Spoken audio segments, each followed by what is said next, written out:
Hi, I'm Max. Hi, nice to meet you. Lovely to meet you. Thank you. So today we're with the Right Honourable Nicky Morgan MP, former Secretary of State for Education and current Chair of the Treasury Select Committee. So thank you very much for being with us. My pleasure. So to get right in there, so I think the issue on everyone's mind at the moment is probably Brexit, and to try and put a more unique spin on that, within Labour at the moment, to go to the other side, there seems to be quite a lot of militantism and quite a lot of aggression between members of the Labour Party over the anti-Semitism crisis, and there have even been threats and even votes to deselect Labour MPs. But what's interesting is recently there have been allegations that there could be deselections of Conservative MPs due to their pro-EU stances. So do you think there's any risk at all that you could potentially see a similar break in the Conservatives over Brexit that we're seeing in Labour over anti-Semitism? Well, firstly, thank you very much. It's a pleasure to be interviewed by you. And look, I think there's a few things in that question, aren't there? But I think you're right, which is that Europe has been a fault line in the Conservative Party for several decades now. And I think that undoubtedly there are people who are absolutely ideologically committed to Brexit, and they can't understand why some of us are not quite on the same page as them. At the end of the day, you know, we serve at the pleasure of our constituents, but also we rely on our local parties to select and to reselect us, so that's going to matter for them. I think the Conservative Party and the Labour Party are wholly different parties, and actually, you know, by and large, even with all the differences on Brexit, most Conservatives on other policy areas are completely on the same page. You know, we all want a strong economy, we want a strong defence, we want to support business, we want, you know, great schools and everything. So we can all agree on that. So there is a way through, but undoubtedly Brexit's putting a huge strain on the party, and it relies on those in leadership positions to make sure we can shepherd everybody through. Oh, well, thank you very much. So, going a little further on that, so the Conservatives are a broad church party, and there's always been this idea that rather than having an ideology, you have set values and ideals that you aspire towards, and that's how they've been able to adapt and endure for so long. So you moved to the right under Thatcher, then you moved back onto the left during slightly to the left during Cameron, essentially to appeal to the issues of the day. And because I think the primary function of any party is to get elected, because no matter how great your policies are, if you're not in government, then well, you may as well have no policies whatsoever. Absolutely. So do you think that Brexit is almost, do you think that it could break this idea of being a broad church party? Because there seems to be, especially by a lot of leavers and in some cases some remainers, that no, it's got to be one way or the other, and if you don't, then there's the notion of the traitor to the people idea. Yeah, I mean, I think you're right, which is that the Conservative Party is strong and has been successful so many years because it is a pragmatic party and we deal with the world as it is. There is definitely an ideological bent to Brexit, and there are people who want Brexit at any cost and have done for a number of years, regardless of the damage that it might do to the Conservative Party. And I firmly believe that actually a Conservative government is the best thing for this country, that actually it does mean we'd deliver all those other things I've just talked about in my other answer. So I think it's incumbent on those of us who believe that to say to those who are ideological about this that actually we're not going to go down that road. You know, people voted to leave. We are going to leave the European Union, but in doing that we don't need to undermine or toss aside our constitution, our values, our economy, you know, as a country. So I think there is a pragmatic way through this, and I think on all sides, you know, those who are very ideological about it need to be sort of kept within, you know, just reminded really about what the parties are about. I have to say, I think the ideology is on the hard Brexiteer side. I mean, there are some people who are absolutely ideological about this, and as I say, for many years, really haven't cared the damage they're going to do to the Conservative Party. Oh, thank you. So coming back to your experience as a Minister of Education, so I think freedom of speech has been quite a big issue in universities in general, and I think across the country because social media in particular. So last week it was revealed that like MPs are now considering blocking online private groups for private members because it's been essentially a festering ground for hate groups. But there's also a counter argument that yes, but if it's true freedom of speech, then where do you draw the line? So in your opinion, where do you think that freedom of speech should end and where should it begin?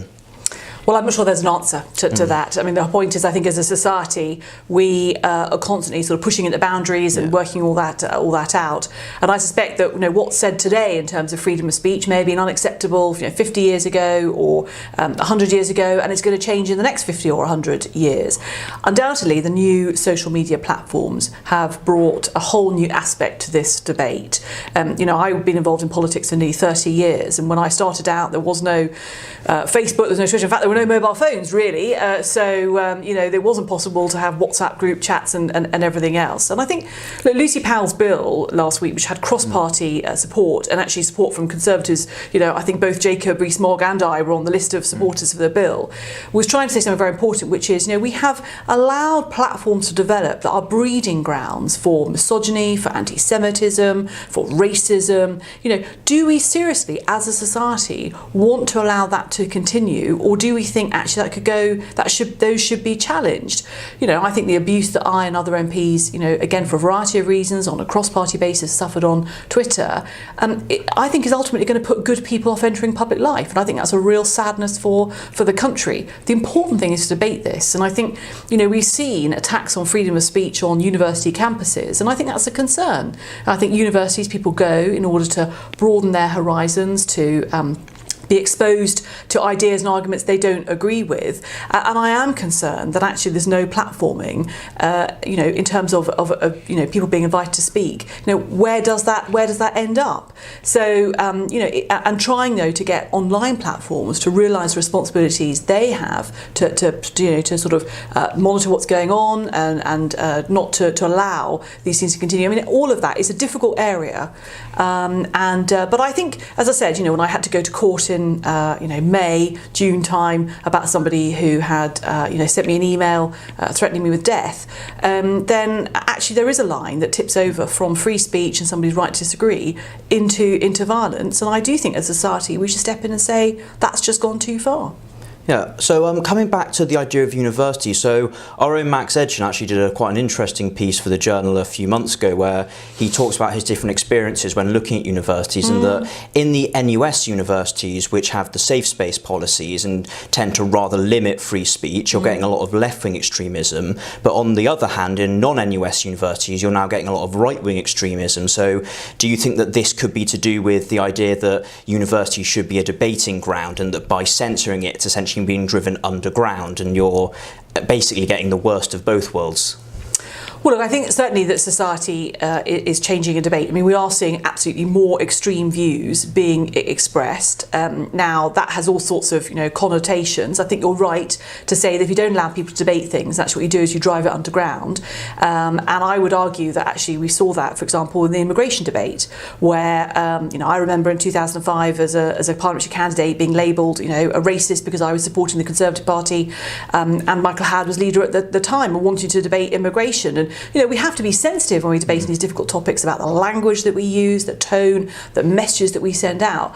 But I think you're right to say that if you just say you can't talk about these things, then actually you drive the debate underground, and eventually it does fester, and eventually it bursts up and can find its outlet in voting for some really unattractive parties that are extremely bad news for our democracy. So again, it's about judging these things. And it's fascinating what you say about the universities with safe spaces, without safe spaces, and I think that's great. I think it's good. That's what students and different groups should be monitoring and pointing out. But as I say, I think there's language that is inappropriate to use. There was language that was hurtful and offensive and downright threatening. That is clearly unacceptable, and that's where I think we have to sort of rely on people to set their own parameters for debate. So you think it should be individual responsibility, and we should be mindful and essentially put thought into what we say, rather than go for the extreme approach of, well, it's freedom of speech, therefore I can say anything? I think that's probably right. I think it is down to, look, as a Conservative, I absolutely believe in individual responsibility. I think we're all responsible for what we say and how we express ourselves. And look, no one's always going to get it right. There are going to be times when in the heat of the moment, a tweet, a very badly worded Facebook post, something like that, and actually I think most people understand if somebody apologises quickly and says, look, I'm really sorry, that came across, completely wrong, I didn't mean it in that way, then I think people understand, that's where you are testing out and seeing, what's said, and people saying, no, you can't say that and everything else. So I think it is about individual. But the trouble is, if universities or students' union try to come up with blanket policies, really, really difficult to apply a blanket policy in individual circumstances. So it's essentially treating individuals as part of a bloc rather than as individuals is a fundamental part of the issue.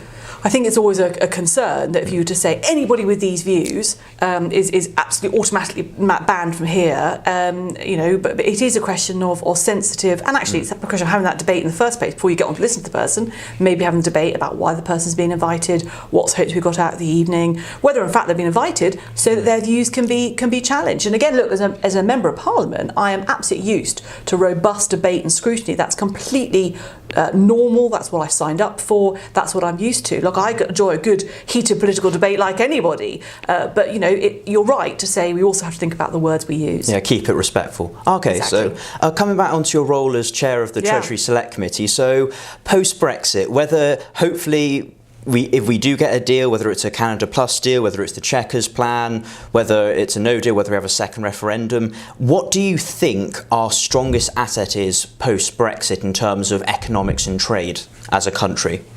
Well, look, I think look, I'm a very firm Remainer in the sense that I campaigned for Remain. I'm sorry that the decision went to the other way, but it did, and I think that the UK ultimately, the fact is we have contacts and connections around the world and always have done, and I'm sure that there will be trading relationships out there. I have to say I'm unconvinced that all these so-called amazing trade agreements we're going to sign really quickly are going to be quite as easy as some people believe. I think we are leaving a trading bloc of 500 million people, and it is going to damage undoubtedly our economy, but more importantly in a way the livelihoods of people in constituencies like mine and up and down the country. But we are also an entrepreneurial nation. We are very good at starting up businesses, finding new markets and opportunities. I guess any challenge for a government, particularly a Conservative government, is going to be how do you encourage and incentivise that entrepreneurialism. So find the Brunel spirit once again. Yeah, I think it's already there, and I think that I often, when people say, occasionally people say, we don't manufacture things in this country anymore. That's just so not true. But what we may not do is manufacture things in the way that we used to. But I look at my constituency with high-tech manufacturing, some amazing robotics and stuff going on. We absolutely do manufacture, and we can be the best in the world at that. So going back on to, I suppose this links both education and economics, because so Macron has recently proposed bringing back national service within France as a way to give skills to those who don't go into university. And there's also been a few people have hinted the idea that, well, when you leave college, you could potentially either go into an apprenticeship, you could go to university, or you could go into national service. So my grandfather went to national service back into the early 50s, ended up working his way to a lieutenant colonel and was Senior Master Arms of the PT Corps. So do you think this is something the government should back, or do you think that we should stick with the current plan of focusing on apprenticeships and universities? I think it's a really interesting idea. I think what you didn't mention in your question was National Citizen Service, which we encourage now every 15, 17-year-old in the country to do. That was something brought in by David Cameron. It's been carried on by the government, and that's an alternative. I mean, it's not an alternative to university or apprenticeships or going out into the world of work, but a way of getting practical skills. Well, it is a way of getting practical skills, and I think people learn that they have. If you do the one in the summer, you have 4 weeks. You're doing an outward bound course. You're meeting people you've never met before. You're doing things you've never met before, trying things out. It's weeks, not a couple of years. But actually, talking to the NCS people doing it in my constituency, they have all benefited absolutely enormously, and it's quite a vital age, 15 to 17. It's that time you're taking GCSEs, maybe you've just done that, you're thinking about what you want to do in the world, and actually going out of your comfort zone is a really, really good challenge, and I think that a lot of people benefit from that. So the difficulty with reinventing things, and I know from my time in education, is that every time you introduce something new, the system, there's an upheaval, the system has to get used to it and all the rest of it. I think actually with apprenticeships, they are really important in terms of delivery. We've got that, we've got university, and potentially obviously people go out into the world of work and then might go back to study. And I think the other thing we need to think about as a country is lifelong learning. Just focusing at 16 to 18 or 18 to 21, actually we're all going to be living longer, working longer, our workplaces are going to change, more artificial intelligence, more computing, so we're all going to be more prepared to keep learning and not just say, right, I'm done with exams at the age of 18, I'm never going back again. So it's a continuous process rather than just a set block thing. I think it will become that. that. I think it will become. A lot of people do that already, and I think there are some fantastic stories of some of our great business people and educators who actually decided to go back and redo something different at a later stage in life, and relearn, get new skills, and they can be a shining example. Okay, so the final question will come on to the Treasury. So there seems to have been a bit of tension. I don't know if I'm reading too much into it, or if the media's put a spin on it, but so Gavin Williamson is very vocal about the army should get, and the military in general should receive more funding. So the Royal Navy, for example, is at the smallest it's been since the times of Henry VIII. The Type 31E keeps on going through. First of all, we have a contract, then we don't have a contract, and then there were rumours that Philip Hammond was suggesting we should cut the army down to 50,000. So do you think the Conservatives, once we leave Brexit and once that issue sorted, will look into re-expanding the army as it has been hinted, or do you think that for the moment we need to focus on different ways of counter-terrorism and securing our own borders? It's a really good question. I haven't been a defence minister, and I haven't served on the Defence Select Committee. And Gavin, as the current Defence Secretary, will be getting advice, and Philip's been a Defence Secretary, so he will obviously be looking at it from a Treasury point of view. I think there are two things. One is, undoubtedly, Conservatives have a reputation for strong defence, and I think keeping our people safe in all the ways that is incredibly important, and we live in very uncertain times. So I think that's right to say that actually the army or the intelligence services or whatever, there's lots of working together, but actually you're right to say the threats are different now. So actually in the old days, we might have just thought about military hardware. Now, you've only got to watch a Spooks or a Bodyguard or whatever it is, and you can see all the new technology there, all of the monitoring that's going on. Treasury Select Committee, we've been looking at cybercrime, obviously, GCHQ and the National Cyber Security Centre having to get involved to work with institutions like the Bank and the Bank of England to look at how do businesses become more what we call operationally resilient with their IT, which is really, really important. So the threats have changed, but have they changed enough to mean we don't need boots on the ground or warships in the sea? That's a matter, obviously, for expert advice. Yeah. But the other thing I would just say is that even 8 years after we came into government, 10 years after the financial crash, money is still very tight in the public sector. And again, as Conservatives, I think we have a view that we don't fiscal put responsibility. Well, we try not to put taxes up, if we can avoid it, in the sense that we believe that people should keep more of the money that they earn. And there's a balance there between how much do you take off people, how much you take off businesses, but how much do you spend on things like defence. So that is something that the Treasury, I think, will be very conscious of. And as I say, Philip is a former Defence Secretary. And of course, it's not just Gavin. There'll be Secretary of State all over government who are saying, but my area needs more money. That's what I do when I was Education Secretary. Sometimes the message gets through to Treasury, sometimes there's only it doesn't. one pot of gold in the end. Well, that's the trouble, and there is no pot of gold at the end of the rainbow. That's something that the Socialists believe, the Conservatives don't. Well, thank you. So coming on from the idea of intelligence, the way it's changing, would you say that industry within the UK has also changed and we're getting more towards automation? And how do you think this is going to affect the structure of the UK economy in the coming years? Well, look, there are other people, Alan Mack, who's one of my fellow MPs, who've done a lot of work on this issue of the fourth industrial revolution, more artificial intelligence, as you say, more automation, big computing, big data and everything else. And I think that that's the way we're going. The question is, how do we as a country harness that? I think there's another question, though, going back to what I was saying about, retraining or lifelong learning. We've got to take people with us as a government. There is definitely a temptation to say it's really exciting, we stand here in Westminster, we stand here in London, but actually people out in the country can feel quite challenged when they know that my job may go because of automation. Now, actually what we've seen in most past industrial revolutions is that when they get going, actually they create more jobs, they make the country more productive, and there is a painful bit at the beginning when jobs are changing and people feel they haven't necessarily got the right skills. So I do think there's a big thing for the Conservative government. How do we help to equip people, to give them the confidence to know that, yes, my workplace has changed, but actually I'm going to have the skills to do the next type of jobs that are going to be needed, and create more jobs. And so, that's a big thing for the future. So, we must help people and support people and businesses who want to invest in this, people who want to be ready for the next jobs. Oh, thank you very much. How are we doing on time? That's it. Cool. Well, thank you very much for joining us. My pleasure. Thank you very much for the interview. Thank you for watching.